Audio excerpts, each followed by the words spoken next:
Hello friends, मेरा नाम रुचिन कुमार है और स्वागत है आपका हमारे यूट्यूब चैनल स्टडी जोन में। जैसे कि आपको पता है कि जो हमारी सीरीज़ चल रही है साइंस की, उसमें आज मेरा चौथा लेक्चर है। स्टार्टिंग के जो 3 लेक्चर्स में हमने उसमें क्या क्या किया हुआ है, जो पहले 2 वीडियोज़ हैं उसमें मैंने मात्रक और विमाएँ, यानी कि एक लेक्चर में मैंने मात्रक पूरे पूरे बता रखे हैं और दूसरे वीडियो में जो विमाएँ हैं, विमाओं से कैसे कैसे क्वेश्चन, जो डायमेंशंस होती है उनसे कैसे कैसे क्वेश्चन पूछे जाते हैं। जो तीसरी वीडियो है मैंने उसमें गति के, यानी कि जो गति के नियम है और गति के जो बेसिक टर्म्स हैं उनके ऊपर डिस्कशन किया हुआ है। आपके एग्ज़ाम में जो सिलेबस दिया हुआ है, आपके एग्ज़ाम में जहाँ से भी क्वेश्चंस पुट अप होते हैं उन क्वेश्चंस के ऊपर ही हम लोग वीडियोस बना रहे हैं। हमारे वीडियोस में कुछ ऐसा नहीं है कि आपको आलतू फालतू या कुछ इस तरह की बातें मिलेगी, सिर्फ आपको कंटेंट मिलेगा। और सबसे ऊपर मैं आपको पहली वीडियो में बता चुका था, क्वालिटी सबसे ऊपर रहेगी हमारे साथ, क्वालिटी से बेटर कुछ नहीं है। ठीक है, तो आज जो मेरा लेक्चर होगा वो एक बहुत छोटा सा टॉपिक होगा, लेकिन बहुत ज़्यादा इंपॉर्टेंट है। थ्योरेटिकल टॉपिक है, लेकिन उसके साथ साथ मैं इसमें न्यूमेरिकल भी पोर्शन ऐड करूँगा। टॉपिक जो हमारा है वो है घर्षण, यानी कि फ्रिक्शन। क्या है हमारा टॉपिक आज? फ्रिक्शन, यानी कि घर्षण। जो भी टॉपिक मैं आपको पढ़ा रहा हूँ वो टॉपिक सारे एक दूसरे से रिलेट करते हैं। ऐसा नहीं है कि ये टॉपिक पढ़ाने के बाद मैं कोई और सा टॉपिक उठा लूँ, ग्रेविटेशन उठा लूँ, जो कि इससे रिलेटेड ही नहीं है। ये सारा हमारा किस में आता है? मैकेनिक्स में। यांत्रिकी जो हमारी शाखा है, मैकेनिक्स जो होते हैं फिजिक्स की ब्रांचेस, उसमें आता है सारा का सारा। तो फ्रिक्शन के बारे में बात करते हैं, घर्षण के बारे में बात करते हैं। उससे पहले हम इसका बेसिक पढ़ते हैं, ध्यान से समझिएगा, ये चीज़ समझने वाली बहुत ज़रूरी है। देखिए, मैंने कहा कि मान लिया कि एक ही सतह है। क्या है? एक सतह है और सतह पे इस पे क्या रखा हुआ है? इसमें सरफेस पे इस पे क्या रखा हुआ है? कोई भी एक ऑब्जेक्ट रखा हुआ है, यानी कि एक वस्तु रखी हुई है, एक बॉडी रखी हुई है। अभी कॉपी पेन पे कुछ मत लिखिएगा, पहले इस चीज़ को बहुत अच्छे से समझ लीजिएगा, क्या है क्या नहीं है। लिखने का बहुत टाइम दूंगा मैं आपको। देखिए, ये एक वस्तु है जो कि फिलहाल विराम अवस्था में रखी हुई है।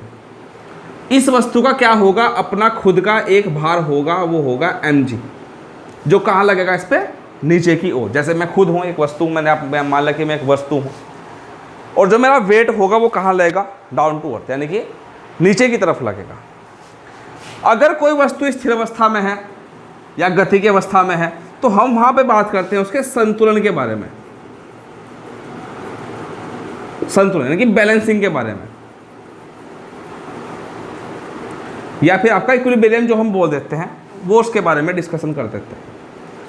अगर कोई वस्तु स्थिर अवस्था में है तो इस पे कितने बल लगते हैं कि वो वस्तु स्थिर अवस्था में हो जाए, या किसी वस्तु को स्थिर अवस्था में रहने के लिए कितने बलों की ज़रूरत पड़ती है, वो हम यहाँ पे डिस्कशन करने वाले हैं। देखिए, अगर कोई वस्तु स्थिर अवस्था में रखी है तो इसका भार जो लगेगा mg, जो इसका भार है mg, वो कहाँ लगेगा? इसमें नीचे की ओर। और क्यों? क्योंकि सिर्फ ये ही सतह, इस वस्तु केवल ये ही सतह क्या कहलाती है? केवल टच, यानी कि ये क्या करती है? सिर्फ इसको टच करती है। एग्जाम्पल के तौर पे अगर मैं आपको एक एग्जाम्पल छोटा सा दिखा देता हूँ। देखिए, सपोज मान लिया ये एक सतह है, सरफेस है, और ये क्या है? कोई भी एक ऑब्जेक्ट उठा लिया, कोई वस्तु है, ऐसे रखा हुआ है, और ये वस्तु फिलहाल स्थिर अवस्था में। आप एक बात को ध्यान से समझिए थोड़ा सा, इस वस्तु की केवल यही सतह क्या करेगी? इस पर टच करेगी, लेकिन जो ये ऊपर की सतह होगी इसको टच नहीं करेगी। तो ये स्थिर अवस्था में कैसे है? मैं ज़मीन पे खड़ा हूँ, सिर्फ मेरे पैर ही ज़मीन पे टच हैं, बाकी जो ऊपर की बॉडी है वो टच नहीं है, लेकिन वो कैसे? एक बैलेंस में है। अगर मैं इधर की तरफ झुक जाऊँगा तो एक कंडीशन ऐसी होगी कि मैं इधर की तरफ गिर जाऊँगा, या मैं आगे की तरफ झुकूँगा तो एक कंडीशन ऐसी होगी कि मैं आगे की तरफ गिर जाऊँगा। तो जो ये सतह है जो इस पर टच हो रही है, यही कहलाती है इसकी कॉन्टैक्ट सरफेस। तो किसी भी वस्तु को स्थिर अवस्था में रहने के लिए हमेशा क्या? 2 बलों की आवश्यकता पड़ती है। क्या होती है? 2 बलों की आवश्यकता होती है। अब ये 2 बल कौन से हैं? एक, जो वस्तु का भार है, कहाँ है? वस्तु का भार, वस्तु का भार यानी कि क्या? mg।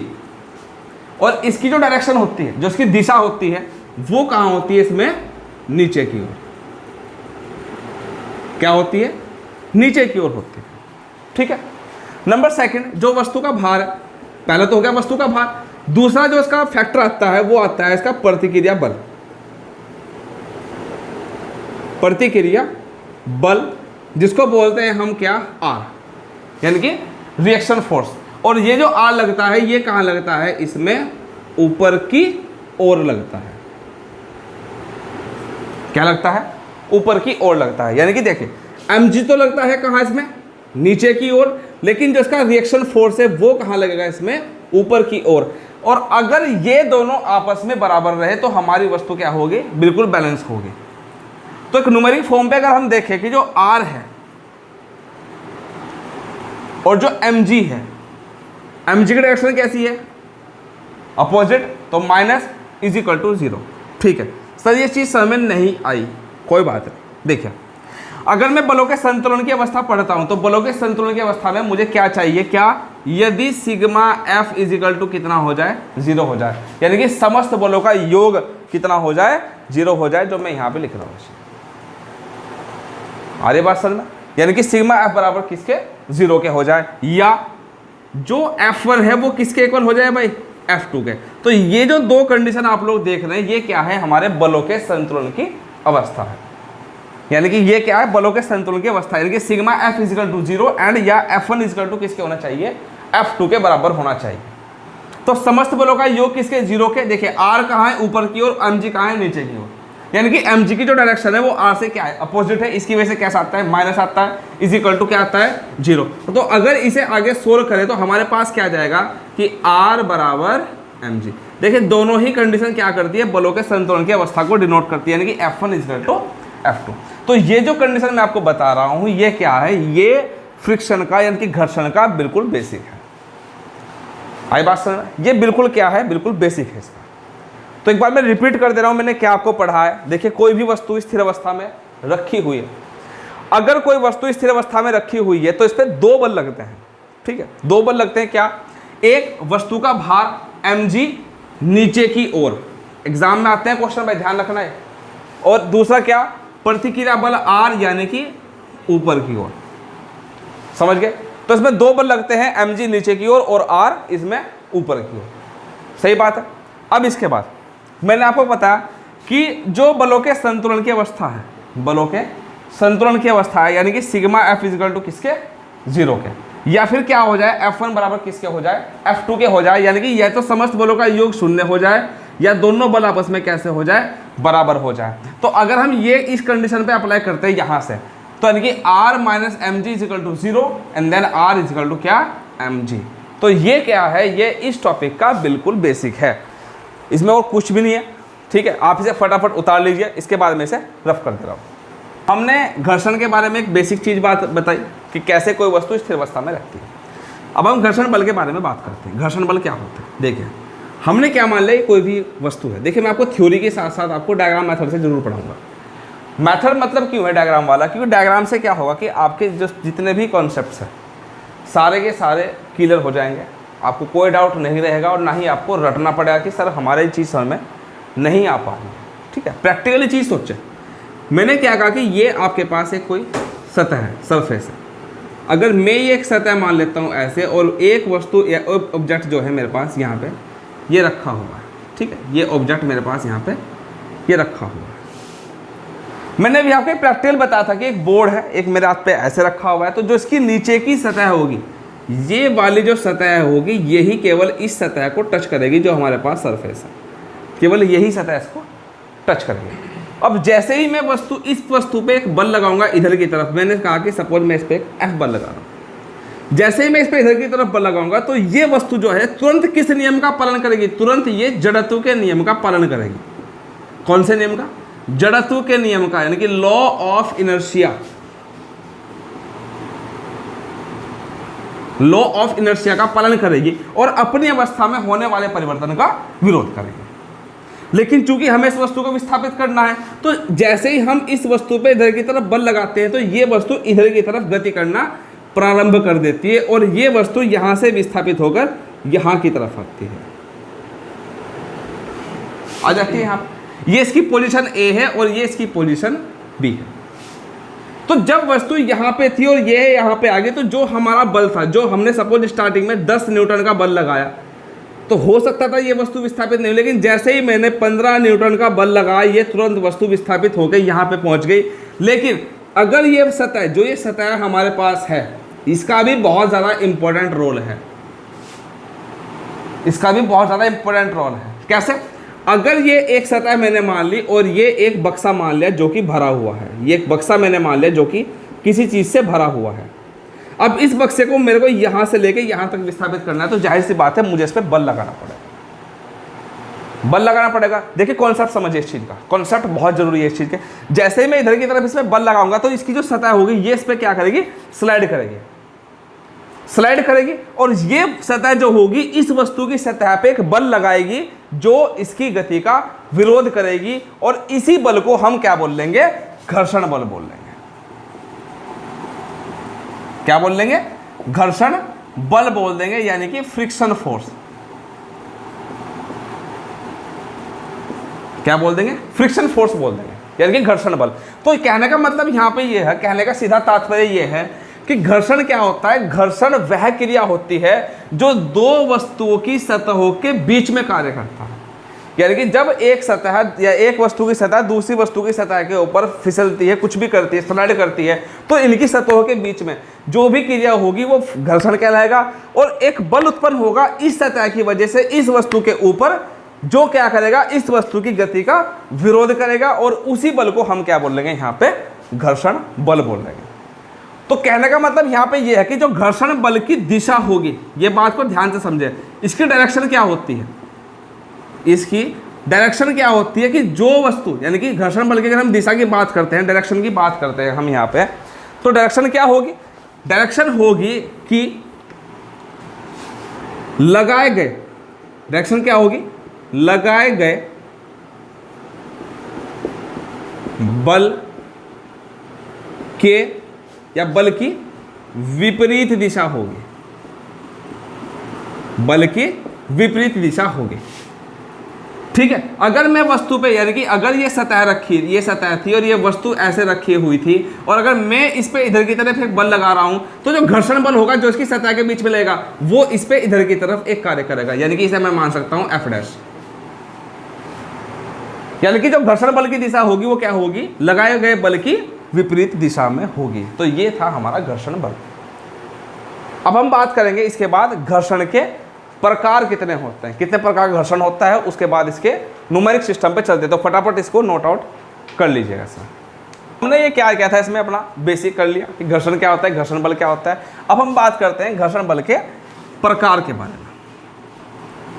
तो घर्षण बल के प्रकार कितने होते हैं, देखिए घर्षण बल के प्रकार जो होते हैं ज़्यादातर बुक्स में या आपको जो बताया जाता है या पढ़ाया जाता है कि सर 3 प्रकार के घर्षण बल होते हैं। घर्षण बल बेसिकली 5 प्रकार का होता है, ठीक है, 3 प्रकार का नहीं होता, 5 प्रकार से होता है। कि सर 2 प्रकार कहाँ से आ गई हैं, ये 2 प्रकार कहाँ से आ गए, इन्हें भी बताओ सर हमें। ठीक है, बताते हैं कि भाई 5 प्रकार कैसे आते हैं। देखिए सबसे पहले अगर हम बात करें, सबसे पहला जो घर्षण का प्रकार होता है उसे हम कहते हैं स्थैतिक घर्षण। साथ साथ उतारते चलेगा, स्थैतिक घर्षण बोलते हैं। स्थैतिक घर्षण यानी कि स्टैटिक फ्रिक्शन।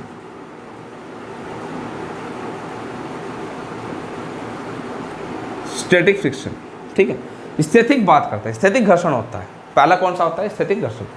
अब स्थैतिक घर्षण क्या होता है वो देख लीजिए, ये हमने पढ़ रखा है, बस क्या इस चीज़ को रिकॉल करने की ज़रूरत होती है कि कैसे इस चीज़ को जोड़ा जाए टॉपिक से।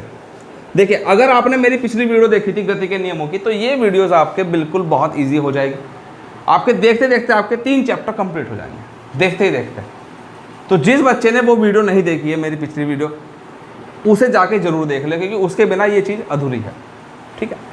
तो अगर ये एक वस्तु रखी हुई है तो ये वस्तु रखी रहेगी, कब तक रखी रहेगी कि सर जब तक कि इस पर कोई बाह्य बल लगा के इसे विस्थापित न किया जाए। अरे सर ये तो था क्या था भाई, ये गति का पहला नियम था, यानी कि जड़त्व का नियम था कि अगर कोई वस्तु स्थिर अवस्था में है तो वो स्थिर अवस्था में ही रहेगी। कब, जब तक कि उस पर बल लगा के उसे विस्थापित न किया जाए। तो जब कोई वस्तु विराम अवस्था में रहती है तो उस समय इन दोनों सतहों के बीच में जो घर्षण बल लगता है उसे हम क्या कहते हैं, स्थैतिक घर्षण कहते हैं। क्लियर बात है। नंबर 2 पे अगर हम बात करें, नंबर 2 पे अगर हम बात करते हैं तो इसे हम बोलते हैं चरम या सीमांत घर्षण।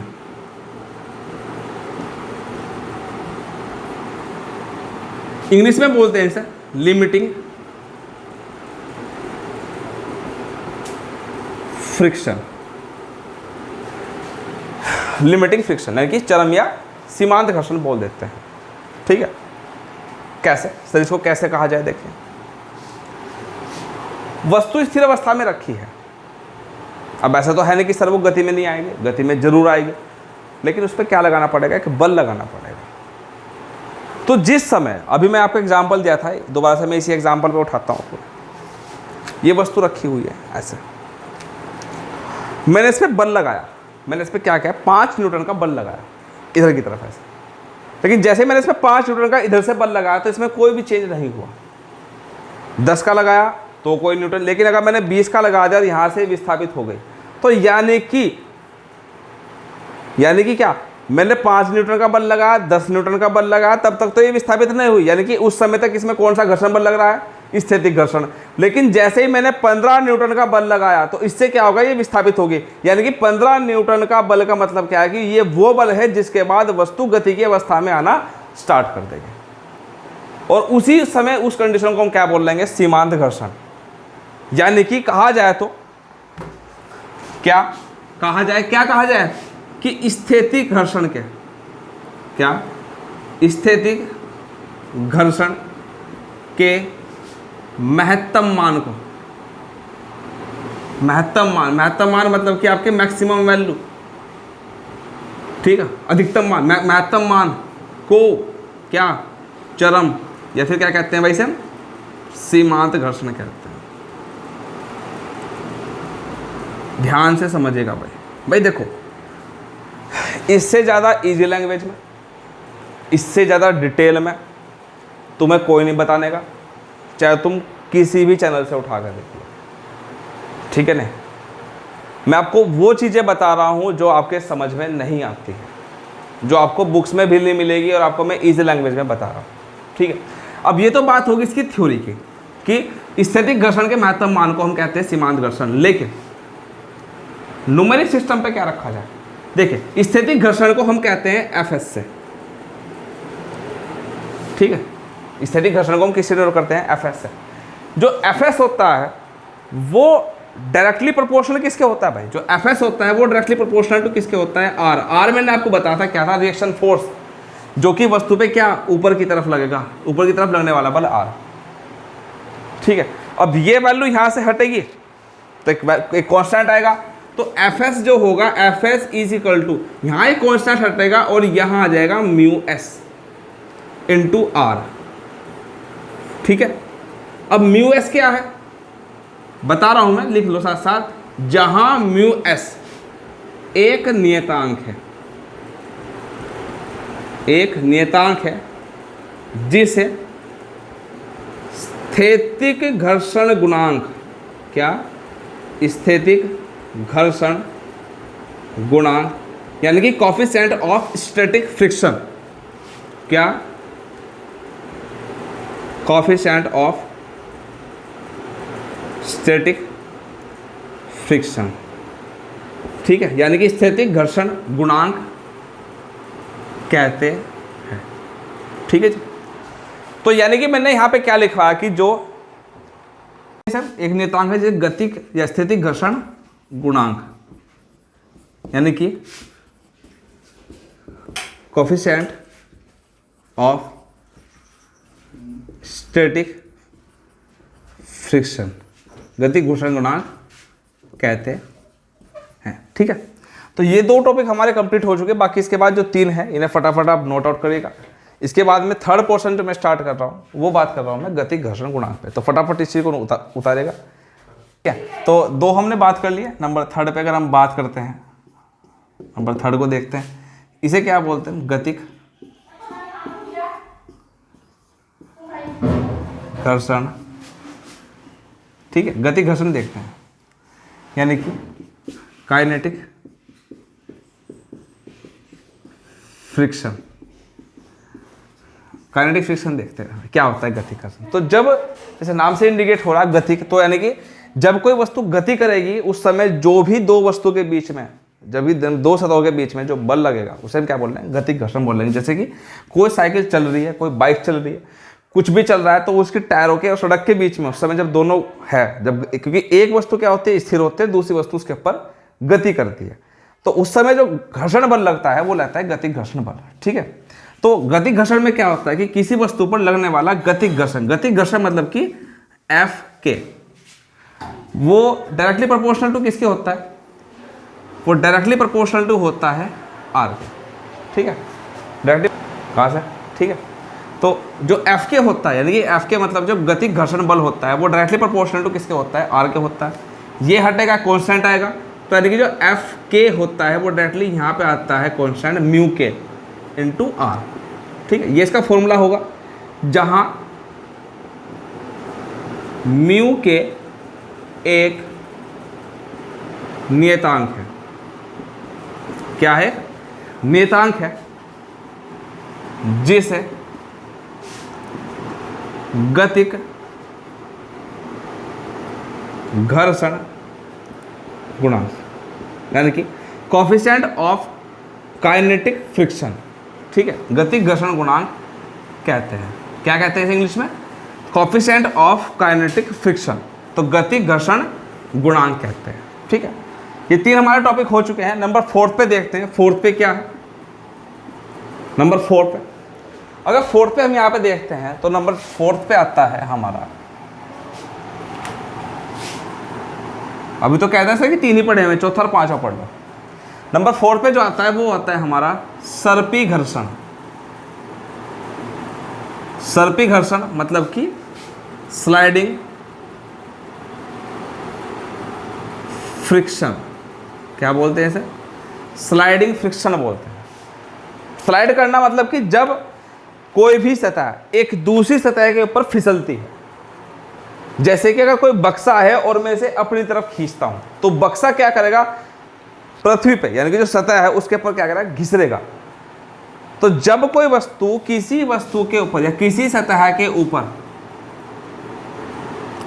किसी सतह के ऊपर स्लाइड करती है, ठीक है, स्लाइड करती है, यानी कि एक वस्तु होगी, अगर मैं इस पर एक बल लगा रहा हूं एफ, तो यानी कि जब कोई वस्तु किसी सतह के ऊपर सरकती है, स्लाइड करती है, तो उसके बीच में जो घर्षण बल लगता है उसे हम क्या कहते हैं, सर्पी घर्षण कहते हैं। इस पर एक क्वेश्चन बताऊंगा, क्वेश्चन कैसे पूछा जाता है इसमें।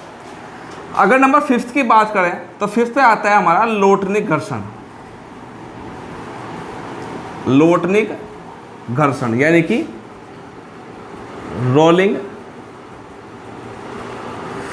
फ्रिक्शन, रोलिंग फ्रिक्शन कहते हैं, रोल फ्रिक्शन। रोलिंग फ्रिक्शन मतलब कि जब कोई वस्तु किसी सतह के ऊपर लुढ़कती है, कि जैसे कोई सिलेंडर है, जब आप उसे ऐसे लुढ़का के ले जाते हो, जैसे कोई फुटबॉल है, जैसे वो स्लाइड ऐसे लुढ़कती है किसी सतह के ऊपर, तो उसे हम क्या बोलते हैं, लोटनिक घर्षण कहते हैं।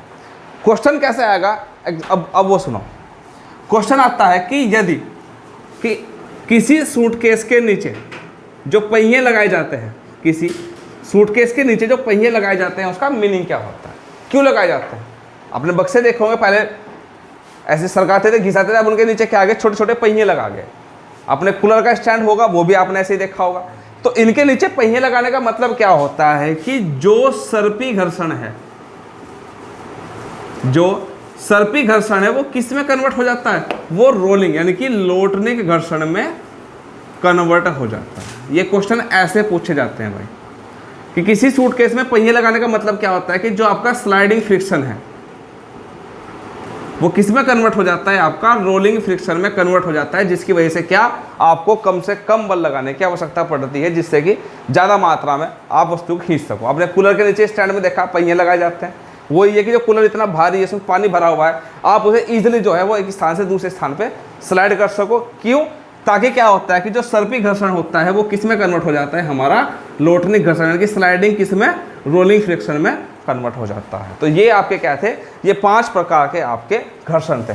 अब इसके बाद कुछ फैक्टर हैं, इसके बाद कुछ फैक्टर्स हैं, वो मैं बताने वाला हूँ, तो आप इस चीज़ को फटाफट जो है नोट आउट कर लीजिएगा। हमने क्या किया, अभी अपने 5 प्रकार के घर्षण पढ़ लिए। इसके बाद कुछ इसमें फैक्टर्स आते हैं, इंपॉर्टेंट फैक्टर्स हैं, उन्हें लिखिएगा कि घर्षण में इंपॉर्टेंट क्या चीज़ है। देखिए ये सारे के सारे जो भी अब आप पढ़ेंगे उन्हें आप नोट पॉइंट में लिखिएगा। नोट पॉइंट में क्या लिखिएगा, सबसे पहले कि जो घर्षण है, जो फ्रिक्शन है, वो किस चीज़ पे निर्भर करता है, किस चीज़ पे निर्भर करता है, डिपेंड करता है। ठीक है, ये क्वेश्चन बहुत पूछा आता है, निर्भर करता है। तो इसमें क्या होता है कि जो घर्षण होता है, बहुत से बच्चे कहेंगे सर वो क्षेत्रफल पे निर्भर करता है। भाई वो क्षेत्रफल पे निर्भर नहीं करता है, क्षेत्रफल पे कोई डिपेंड नहीं करता। डिपेंड करता है, निर्भर करता है सतह की प्रकृति पर, सतह की प्रकृति पर, यानी कि नेचर ऑफ सरफेस। सरफेस कैसी है, क्षेत्रफल पे कोई डिपेंड नहीं है। ये बात करेगा कि सतह कैसी है। सतह अगर चिकनी है बहुत ज़्यादा तो क्या लगेगा, घर्षण बल कम लगेगा। अगर सतह खुरदरी है तो घर्षण बल का मान क्या हो जाएगा, ऑटोमेटिकली बढ़ जाएगा। आपको उतने ही ज़्यादा उस पर बल लगाना पड़ेगा। ठीक है, सेकंड नोट पॉइंट मैंने भी आपको बता दिया कि जो सूटकेस में नीचे पहिए लगाए जाते हैं, उसका पहिए लगाने का रीज़न क्या होता है। भाई लगाने का रीज़न होता है कि जो आपका जो स्लाइडिंग फ्रिक्शन है, जो स्लाइडिंग फ्रिक्शन होता है वो किस में, रोलिंग फ्रिक्शन में कन्वर्ट हो जाता है। ठीक, रोलिंग फ्रिक्शन में क्या होता है, वो चीज़ कन्वर्ट हो जाती है। अब उसके बाद एक छोटा सा टॉपिक इसमें नोट पॉइंट में करेगा। इसमें एक टॉपिक आता है, इसे बोलते हैं घर्षण कोण। क्या बोलते हैं, घर्षण कोण, यानी कि angle of friction. Angle of friction, घर्षण कोण का मान। आपसे कभी कभी इसका डायरेक्टली फॉर्मूला पूछ लिया जाता है भाई कि घर्षण कोण का मान जो होता है वो क्या होता है। फॉर्मूला जो होता है, ठीक है, फॉर्मूला जो होता है वो क्या होता है कि tan theta is equal to, formula tan theta is equal to क्या, Fs अपॉन r। ठीक है, Fs क्या होता है, μs इंटू आर। भाई Fs की वैल्यू होती है हमारे पास, यानी कि Fs इजिकल टू क्या होता है हमारे पास, μs इंटू आर। तो अगर हम यहाँ पे Fs की वैल्यू रख देते हैं μs इंटू आर, तो क्या μs इंटू आर और अपॉन आर से आर कैंसिल हो जाएगा, और tan थीटा इजिकल टू हमारे पास क्या आ जाएगा, μs, और थीटा इजिकल टू हमारे पास वैल्यू क्या आ जाएगी, tan इनवर्स μs। तो जो कोण होता है, घर्षण कोण का जो मान होता है वो क्या होता है, formula theta is equal to tan inverse μs। तो ये क्या था, ये आपका पूरा का पूरा घर्षण वाला टॉपिक था। इसमें मैंने आपको सभी चीज़ पढ़ा दिया, चाहे वो घर्षण है, घर्षण के प्रकार कितने आते हैं, कितने प्रकार नहीं आते, क्वेश्चंस कैसे पुटअप किए जाते हैं, कैसे पुटअप नहीं किए जाते।